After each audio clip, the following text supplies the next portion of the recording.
to want to get together and gather and praise God, read inspiring word, or having an inspiring word from God, through parents, and for them to own that experience. Yeah. But sometimes we just think, we think more in the terms of the first one, which of course is responsibility. A true leader takes responsibility for their team and helps them achieve their goals. Yes?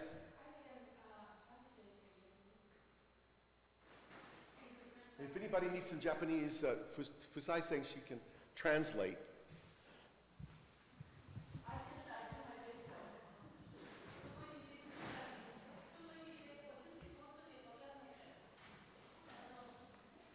Please. I'll try not to speak so quickly or so fast.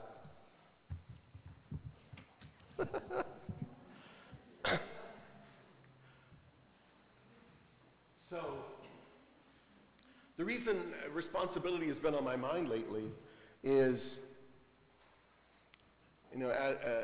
as the person responsible for the American Clergy Leadership Conference, I'm always thinking about why is it within the Christian world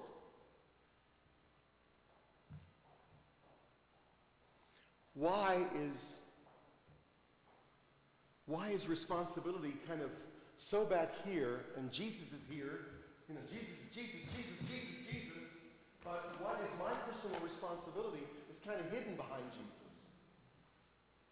Why is it?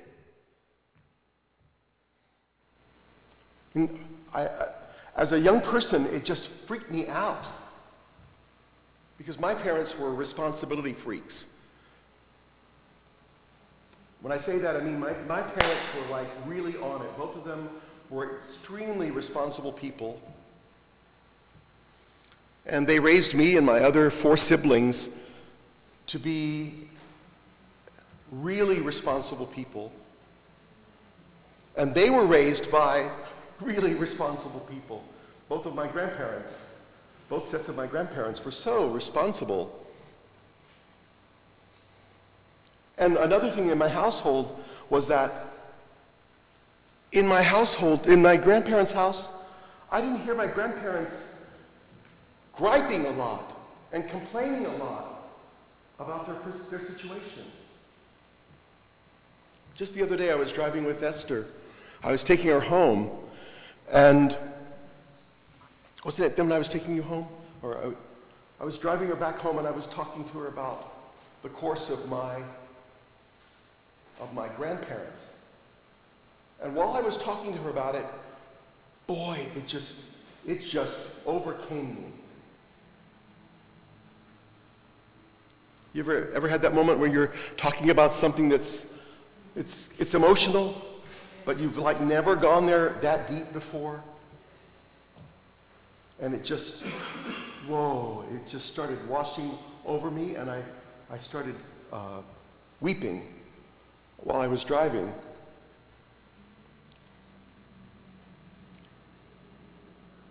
My grandparents, on both sides, but especially my father's father and my father's mother, they were born into wealth. They were both from landed families in Mexico. When I say landed family, not everybody owned huge amounts of land. But both of my grandparents came from parents, so my great-great-parents, great-great-grandparents, were the descendants of people who had claimed in Mexico hundreds and hundreds of acres. They had huge ranches. They had huge wealth.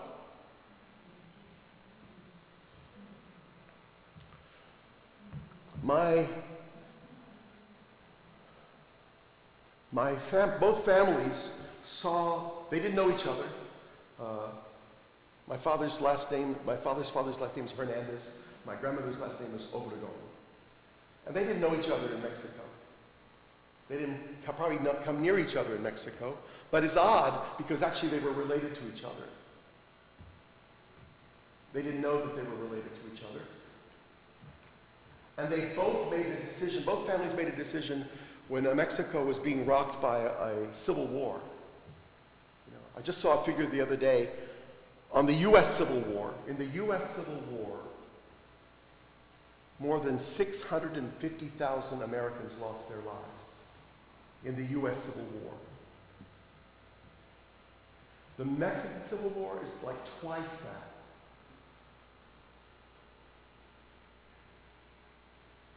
The Mexican Civil War didn't feature just two opposing sides. It featured four opposing sides. So you had to be so careful about which side you said you were with, or you basically didn't try to take anybody's side if you were just a common person. If you were a wealthy person, you were expected to have a side. And my ancestors, the Hernandezes, made an independent decision to come to the New World. The Obregons made the decision to leave where they lived and come to the New World. And they both settled on Galveston Island, which was the bustling city of Texas. Hard to imagine that Dallas wasn't bustling in 1910 or 11. Houston wasn't bustling in 1911, but Galveston was. Galveston had the first opera house. Galveston had the first gas lights down the street. And they moved to Galveston and brought as much wealth as they could take out of the country with them.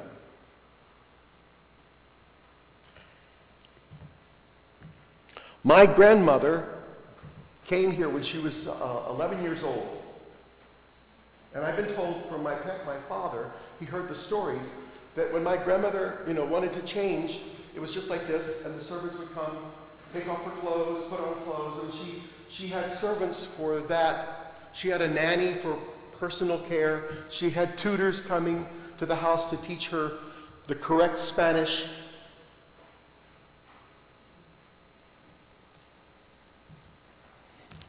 They thought, get out of Mexico for a while, let all those people die and kill themselves, and then we'll go back. We'll go back and we'll reclaim what's ours.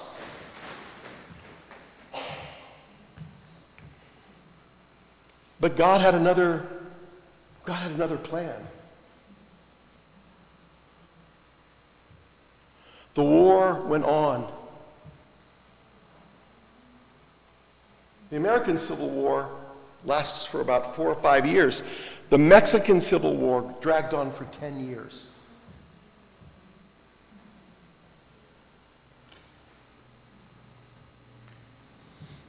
Almost every leader of those 4 factions died. But it still kept going. And what happened to my ancestors, what happened to my grandparents, was that at some point it got less dangerous to go back. And so my great-grandparents went back. They just, what drove them back was that their money ran out. The money that they brought to America, because they lived in nice homes and stuff like that in Galveston, but they were surrounded basically by white people who tolerated them, who served them, who brought them milk, who brought them vegetables, who brought them things because they were paying for them. Do you have any idea what happened when they ran out of money?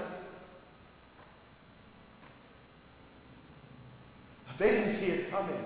Maybe my great-grandparents saw it coming. That's why they went back to Mexico, thinking, well, we'll go back to Mexico. No matter how bad it is over there, it can't be as bad as it's going to get here. Before they went back, in about 1920, 20 or 21, the Hernandezes were looking for a match for their son. And my family's tradition had been matching children for more than 1,000 years. And so the Hernandezes were looking for a daughter-in-law. The Obregons were looking for a wealthy family to marry their daughter to because their money was running out faster. And my grandparents were matched.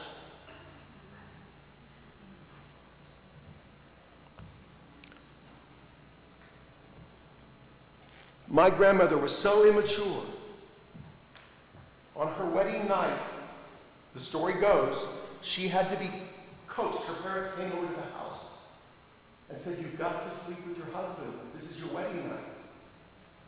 And they promised her a new doll. A new doll, if she would crawl out from under the bed.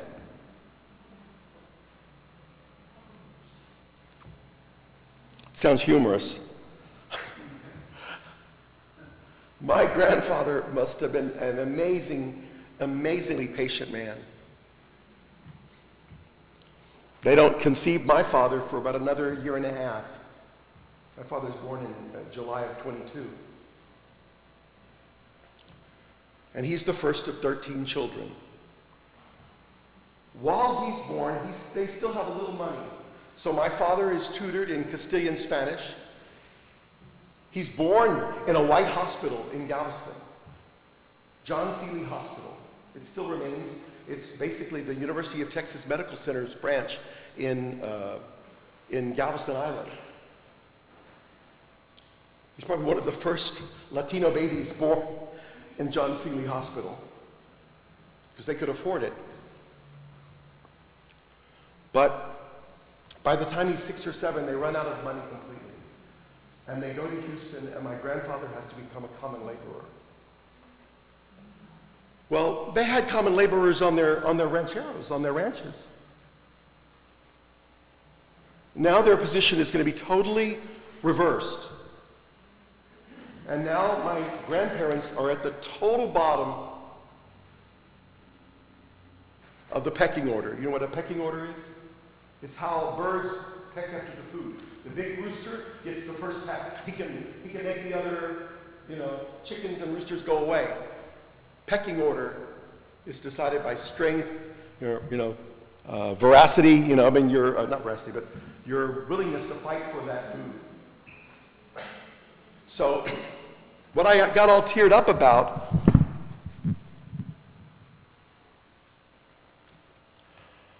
was that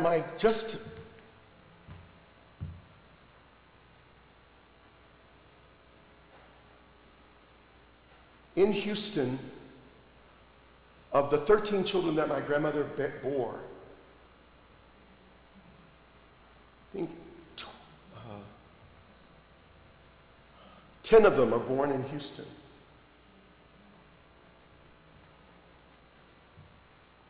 And so they probably moved to Houston in 1927 or 28, just before the Depression in 1929. And over the next, from 1929 to how can that be? From 1929 till about 1940, my grandmother loses 8 children. Some of them are 3 years old when them die, some are 17 years old when they die, some are just a few months old when they die. But she bears children, has them, and they die. And what got me so emotional, which I had never really considered it before, because we know that, right, some parents completely lose it if they lose one child.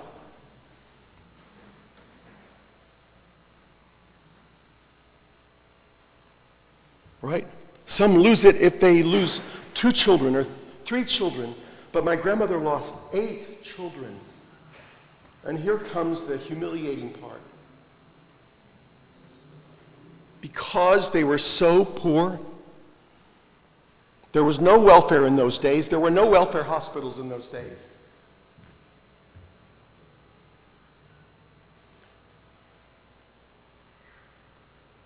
I have 8 aunts and uncles that are buried in the backyards of homes in Houston.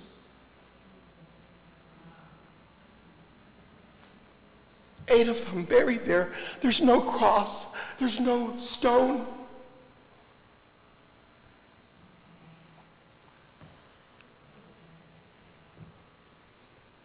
I just can't imagine how crazy it would make me feel if I were in a place And I had to bury a child in the cover of darkness because I couldn't afford a graveyard, a decent cemetery. I couldn't afford a coffin. We're talking in the 1920s and the 1930s. I tell you that because I don't know how my grandparents didn't hate God.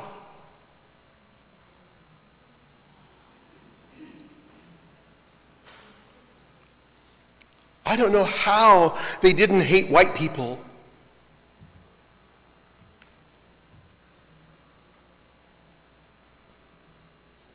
I don't know how.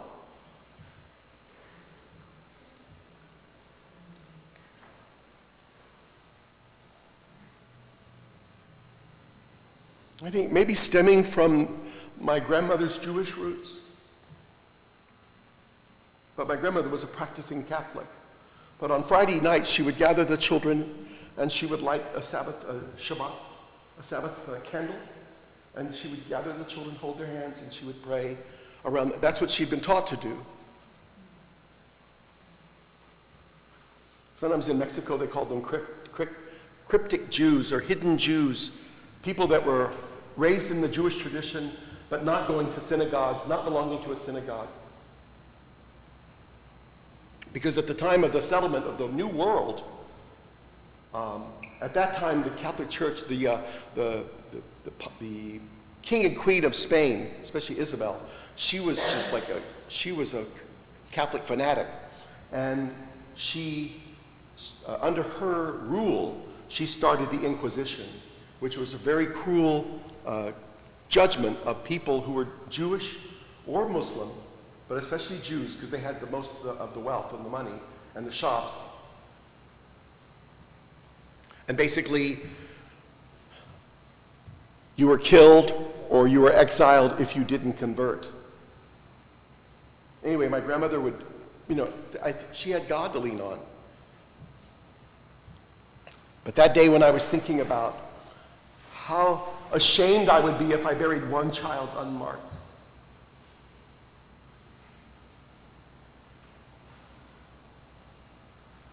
now I understand why my father would go.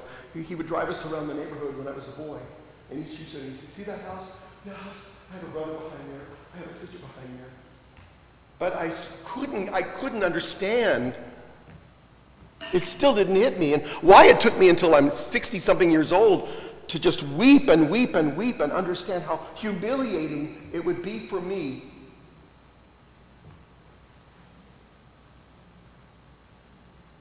And one of these people that they're married, she was 16 years old. Her name was Anna. My father said she was so beautiful. She was so graceful. She got sick, and she died in one night. He had another brother who was just 3 or 4. And the communities, they would sometimes gather together, and they would have these big cauldrons, and all the ladies, the cauldrons would have water in them, and they'd be boiling, and they'd be putting their clothing in there, their blankets and stuff like that, trying to if they had lice infestations, they were trying to really burn everything so hot. And my uncle, he was only 3 or 4. His Spanish name was Ferdinand. But because they were living in America, his siblings and his friends called him Ford, like the Ford car. Ford was running and running and running. He was trying to catch something, and he hit the cauldron and he flipped into the cauldron. He jumped out of the cauldron. My mother was almost his age. They lived in the same neighborhood. My mother knew my father's family. She didn't know she was going to marry that family someday. The word for my father's family was the unlucky family. The unlucky family. Everybody knew of all the deaths they'd had, and they were like, the unlucky family.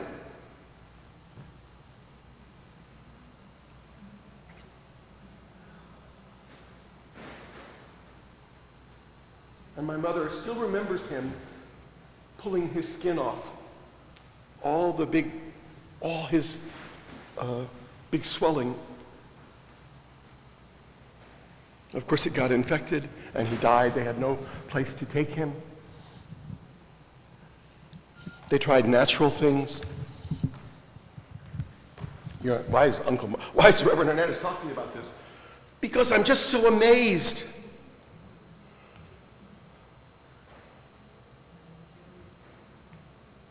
That my grandparents still love God.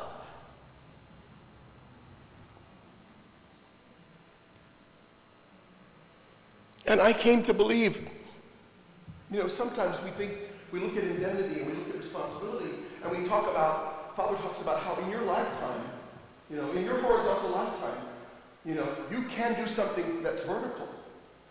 I would not be here. I would not be here without my grandparents making that payment of indemnity. I guarantee you.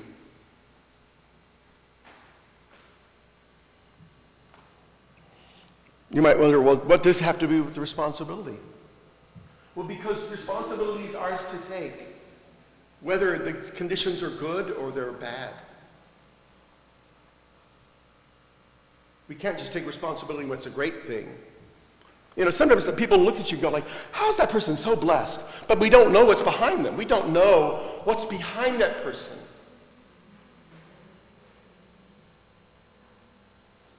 And also we don't know what we're going through right now and what that has to do with the future. Sometimes we're just totally disconnected about it. I myself, it was just this past week or maybe 2 weeks ago that I couldn't stop weeping.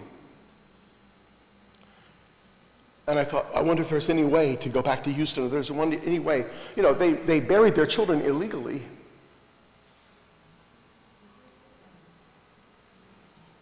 And my father was so ashamed as well. I just couldn't think, how did my father, oh God, how did he live with himself? Because he was the first son, the oldest son. When he buried his sister, he would have been she was the second child. She was born in Galveston. She was probably born in a hospital. So she has a birth record, but there's no record of her death. There's no record for Ford. There's no record for Ruth. There's no record for all these aunts and uncles of mine. Next slide. This is from the exposition of the Divine Principle. Why don't we try to read it together if we can?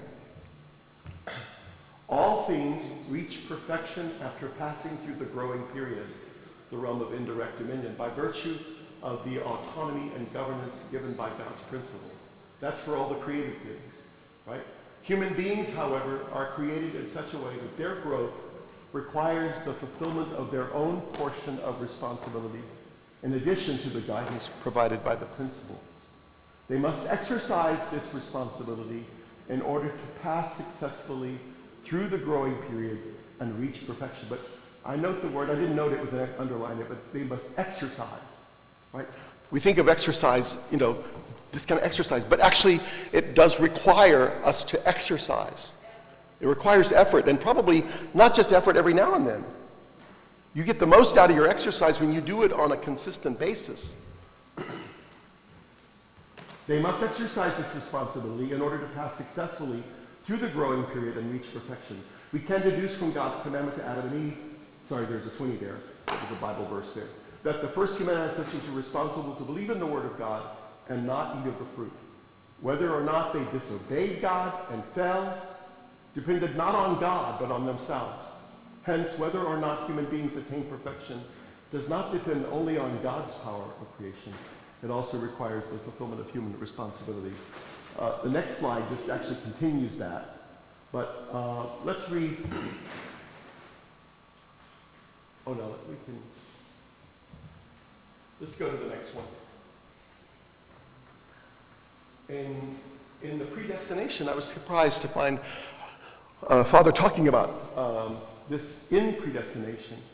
God gave human beings a portion of responsibility as the condition based on which he could love them more than any other being in creation. God's intention in giving this condition was to make them worthy to be the lords of creation by having them take after his creative nature. And this is just a quote from Fathers from June of 1968, not just. But as the subject partner of eternal unchanging love, God wanted to establish us in a position where we could resemble him as the subject partner of love. For this reason, God gave us a portion of responsibility. That's right. Hence, the human portion of responsibility is a condition for God's blessing. It is like the key to a treasure chest, which when opened, gives us possession of everything. Yet it was this portion of responsibility that became an issue in bringing about the human fall.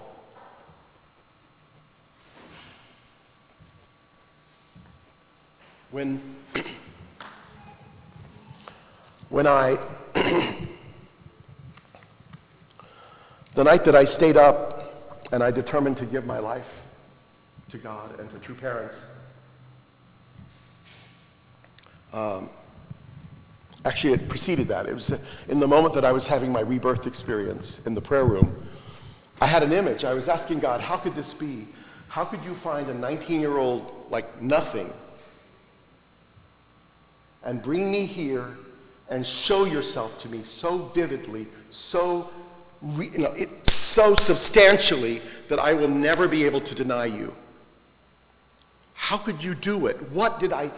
Certainly not me. And then I looked and he showed me this vision, and there was a basket, a humble looking basket, but then I just saw these hands coming from different directions and putting things in the basket. And as they put the things in the basket, I could see like a glow in the basket, until finally the basket was filled with beautiful, like golden light. It was just filled. And I looked at that. And then it just came to me. I said, God, what I just saw, what you just showed me, those hands were my ancestors, right? And he said, yes. And I said, all those things they were putting in the basket were their noblest deeds, their noblest attitudes, their most selfless being, their greatest faith. They've been putting in this basket.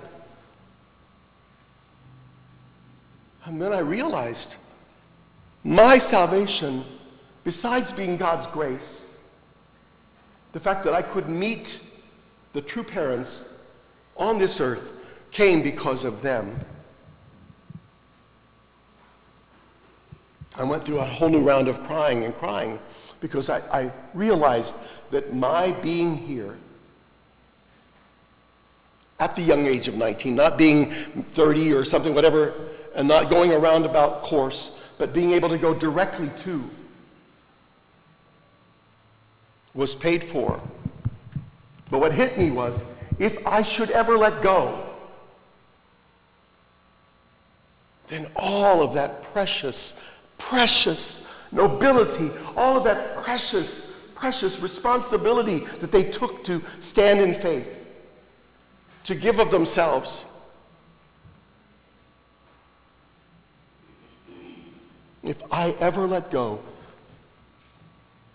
I was basically making it for nothing.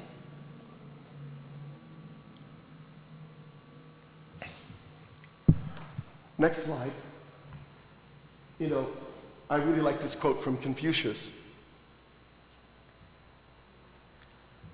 Read it. Tell me what you think about it. You don't have to read it out loud. Just read it. Does everybody know what archery is? Archery is like bow and arrow. So Confucius is saying, you shoot the arrow and you miss the target. What do you do after that?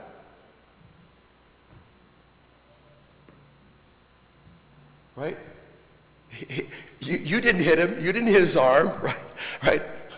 The archer's just sitting there. He's trying to hit the target. But not being able to hit the target, he has to look at himself. He's got to look at himself.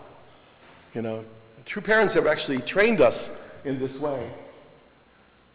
I guess, again, I'm just thinking, how can we become a doorway, or how can we share within our own selves, within our second generation and third generation, how can we share how precious responsibility is? How precious it is to be able to look at yourself and look for causes within yourself first, rather than look without, rather than point. This is the number one. This is the root issue, right? The root issue with Lucifer, he's looking for blame for something else. He's looking for a cause for his own being messed up.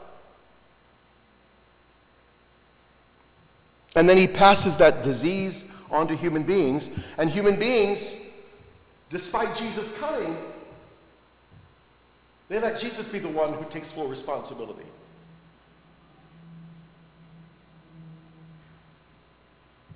Help me get some ideas as to how we can. I want to have a seminar with ministers. I want to fill this place with ministers, and I want to hold like a conference, not just a Monday meeting with ACLC ministers. That's getting nowhere, really. Those are great, but we need to educate Christian ministers. Yes. We need to sit shoulder to shoulder with them. And then have breakouts where they can receive the richness of what you've experienced in your life. But if they can't go through this doorway, they're just, it's so sad. What makes each one of you a remarkable person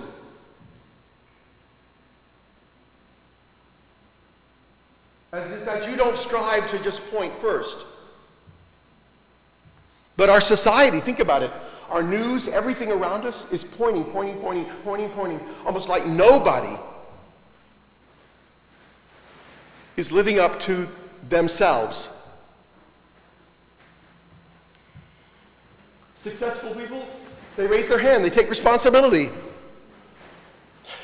I want to tell you something funny just happened yesterday. So yesterday, actually a few weeks ago, Fusai came to me and she said, Mark, you've got to stop this recycling stuff. You've got to just put all the recycling stuff away. And I said, what? We're God's children. Mother's talking about environmental things over and over again. I mean, Father himself. I have fasted for three days on the Capitol steps in the summer of '74. Father treats us to a one-week workshop with Reverend Sudo in the summer of 1974 at Berrytown before it's become UTS. And one day, Father's there talking to us. I'll never forget. And Father says, how do you think I deal? He goes, in America, you have so much paper in America. I can't believe it. I go to the restaurants, and there's napkins. And you can take as many napkins as you want.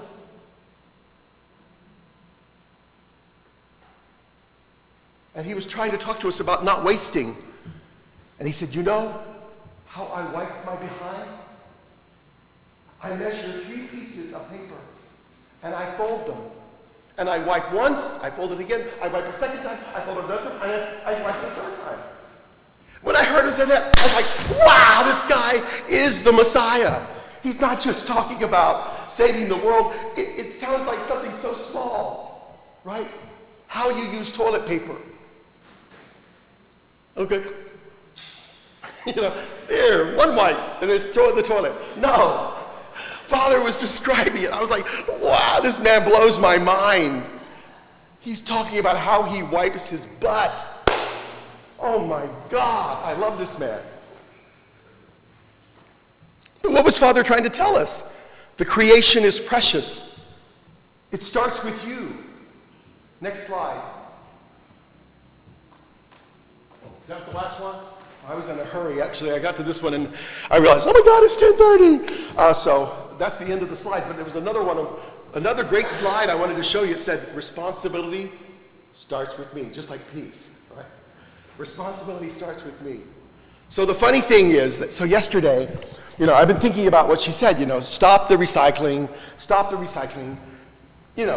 I see you get upset, Mark. You go to the thing, and there's foam cups there, there's foam plates there, there's people messy food that they just ate, they just throw it in a bucket, and they don't look, and you get upset, then you go through it, you try to separate it, and I said, yeah, I do that, yeah.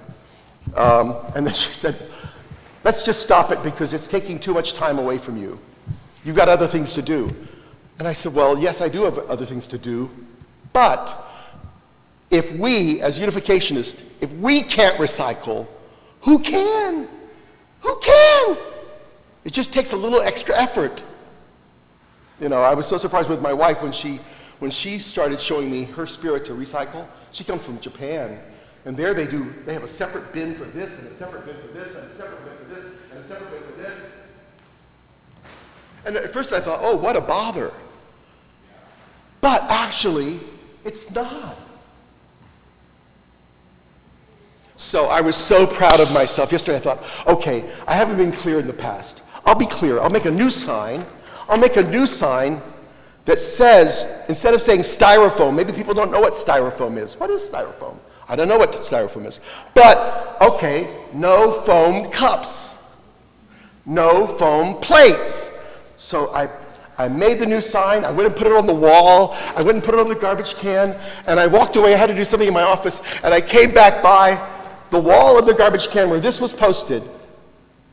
And there was a used ramen cup, one of those styrofoam ones that you heat up. It was in there with another drinking cup, styrofoam. And I'm like, oh,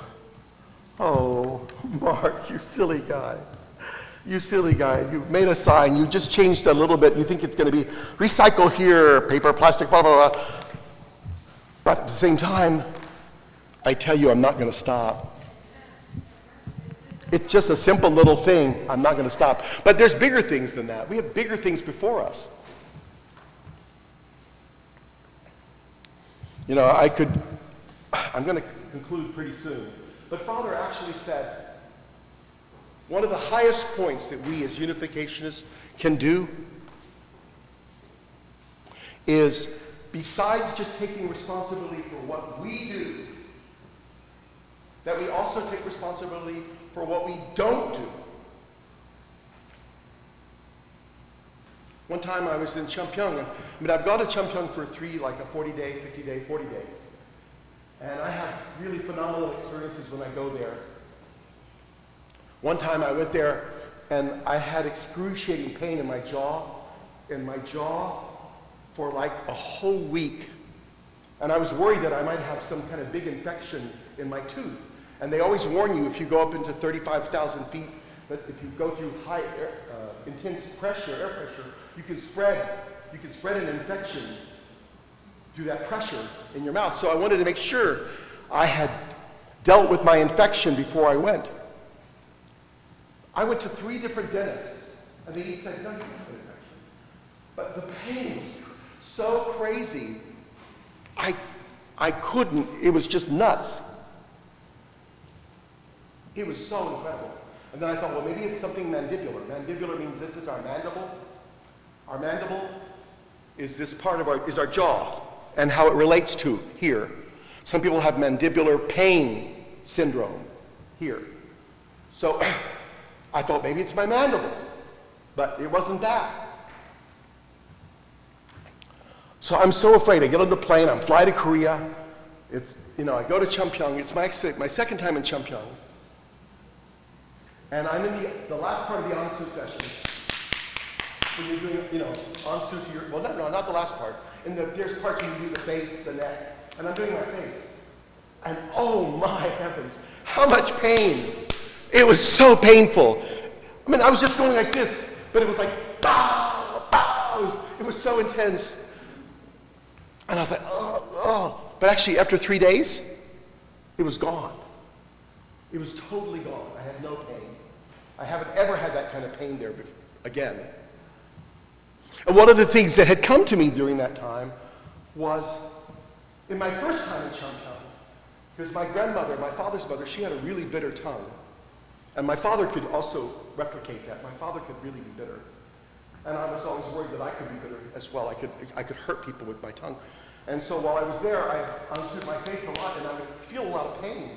And I would also receive these revelations that our mouths, our words can do so much damage to another person. And I repented, and I repented, and I repented, and then I felt really liberated. When I would feel that, I wouldn't feel like there was anything there, you know. But here I was, my second time there, and so painful.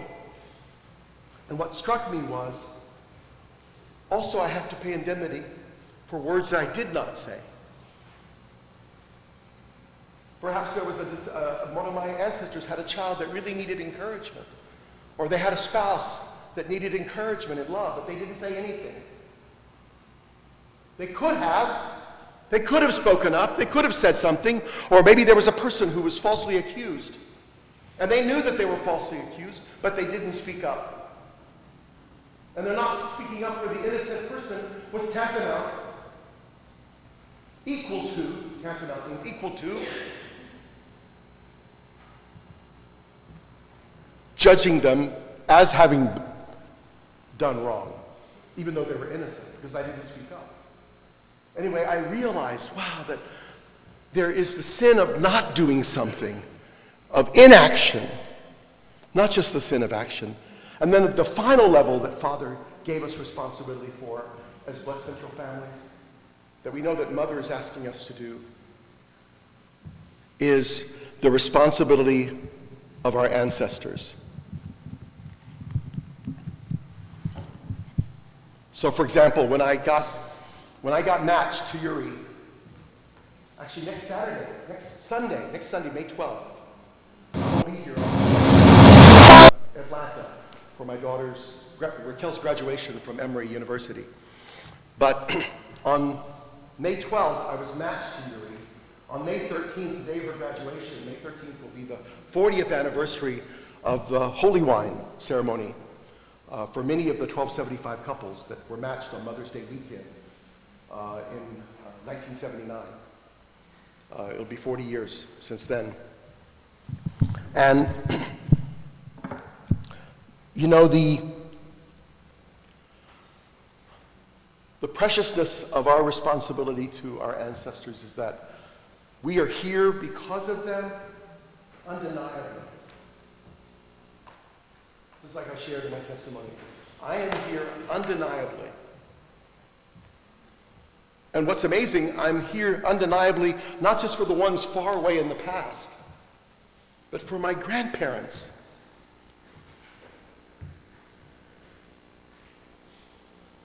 Who in their horizontal life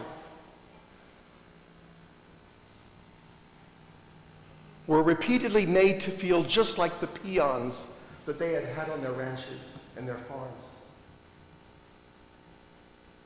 They were made to feel so low, so powerless, and yet they didn't become infected. Father said in June of 1999, he's just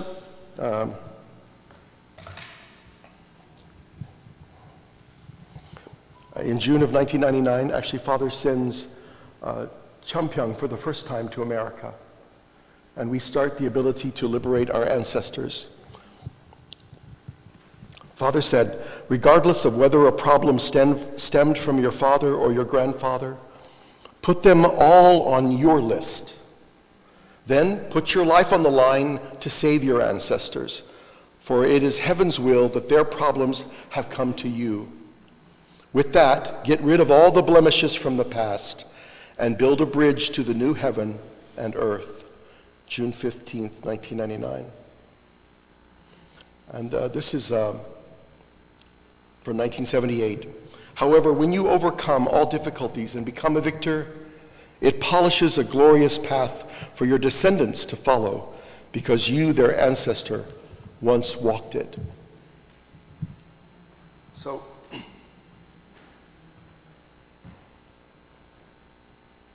all of this doesn't mean anything if I can't model it, if we can't model it.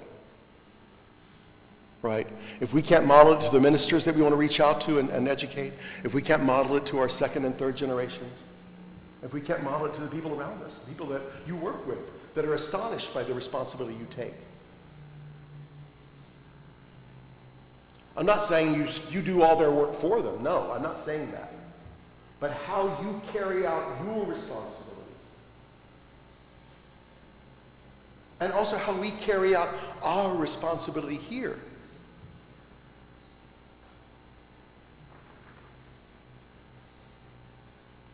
We should really make a vivid goal, a real substantial goal that, in this many months, or in this many months, or by 2020, how we want this place to be, how we want it to be filled. Because we do have a message to share. And as Father said in there, go back a few slides, maybe the slide before. Can you go back one more slide? There it is, there. The human portion of responsibility is like the key to a treasure chest.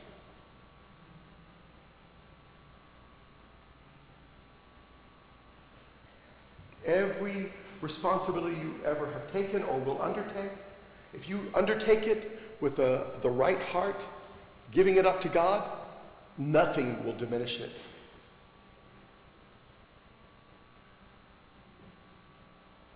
Nothing will diminish it. It does become like that treasure my ancestors offered for me. And I'm sure your ancestors offered treasures for you to meet your spiritual parent, for you to meet them on that day, in that frame of mind.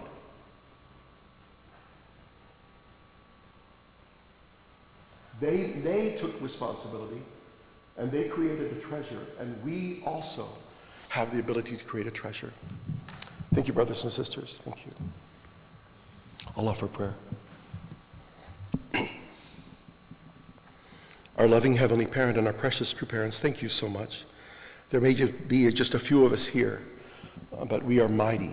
We are mighty not because of ourselves. We are mighty because of you, because of the training that you have given us, the training our true parents have given us. Heavenly Parent, I was reading this morning another quote from Father, and he said, what is so great about Unification Church members? The first place they look is internally.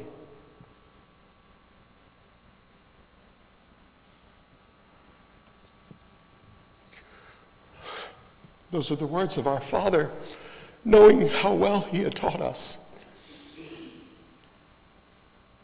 And knowing that if we live by that teaching and continue to live by that teaching, that we can sway this world. We can move this world. Heavenly Parent, we're entering that time. We've already entered it when that which was all yucky but looks so good is being revealed to be so yucky, so defiled. And that which was maybe looked down upon can truly be revered and appreciated. I pray that each of us will stay the course and even increase our desire to be responsible and our efforts to be responsible, Heavenly Parent. Responsible in the creative way. Let us be creative, Heavenly Parent. Please guide us and lead us. Help us work collaboratively here and bring about a great, great victory for you. But it's a victory that all of us will share. That's the kind of victory you want. You want a win-win-win victory, Heavenly Parent. Not a victory just for yourself. You wouldn't be happy with that. But you want a victory, Heavenly Parent, on all levels. Heavenly Parent, thank you so much. We live at such a time. We can witness our mother rising as your precious daughter. We can see her taking immense responsibility and encouraging us to take our responsibilities, which we're thankful for. We're thankful that she's not slacking on us, but that she's encouraging us. She's being tough with us, and she's really telling us that she believes in us, Heavenly Parent. Thank you for such a time as this. We pray, Heavenly Parent, for our leader, Reverend John Jackson.